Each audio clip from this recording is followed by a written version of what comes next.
안녕하십니까. 조국혁신당 대표 조국입니다. 저는 오늘 현행 공직선거법의 문제점을 지적하려 합니다. 현행 선거법은 비례대표 후보만 출마한 정당의 선거운동을 지나치게 제약합니다. 헌법에 위배되지 않은지 헌법재판소의 판단을 구해보고자 합니다. 조국혁신당은 지난달 3일 창당한 신생정당입니다. 22대 총선에 지역구 국회의원 후보자를 추천하지 않았습니다. 윤석열 검찰 독재 정권과 민주진보 세력의 1:1 구도를 만들기 위해서입니다. 대신 조국혁신당은 25명의 비례대표 후보만 추천했습니다. 현행 공직선거법은 비례대표 후보 선거운동의 주체를 후보자 개인이 아닌 후보자를 추천한 정당으로 규정하고 있습니다. 비례대표 국회의원 선거에 참여하는 정당은 정당별 비례대표 후보자 중 2인의 텔레비전 및 라디오 연설, 중앙선거방송토론위원회가 개최하는 대담, 토론회, 신문, 방송, 인터넷 광고를 통한 선거운동 등을 할 수 있습니다. 아주 많은 선거운동을 할 수 있는 것처럼 보입니다. 하지만 유권자들을 직접 만나서 할 수 있는 것은 없습니다. 조국혁신당의 비례후보 정당 투표 기호는 9번입니다. 비례후보들이 할 수 없는 9가지를 말씀드리겠습니다. 첫째, 유세차를 쓸 수 없습니다. 둘째, 로고송을 쓸 수 없습니다. 셋째, 유권자의 시선을 끌 수 있는 선거운동원의 율동이 없습니다. 넷째, 마이크를 쓸 수 없습니다. 다섯째, 공개 장소에서의 연설이나 대담이 없습니다. 여섯째, 플래카드를 내걸 수 없습니다. 일곱째, 후보자의 벽보를 붙일 수 없습니다.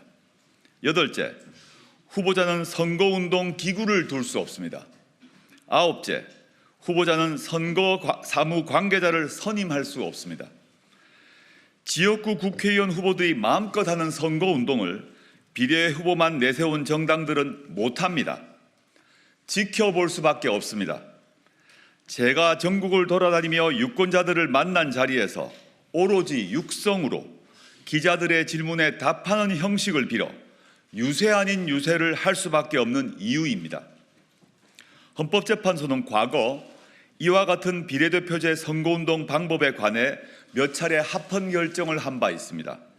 그러나 2020년 제21대 국회의원 선거 때부터 비례대표 국회의원 선거가 병립형에서 연동형 비례대표제로 변경되었습니다.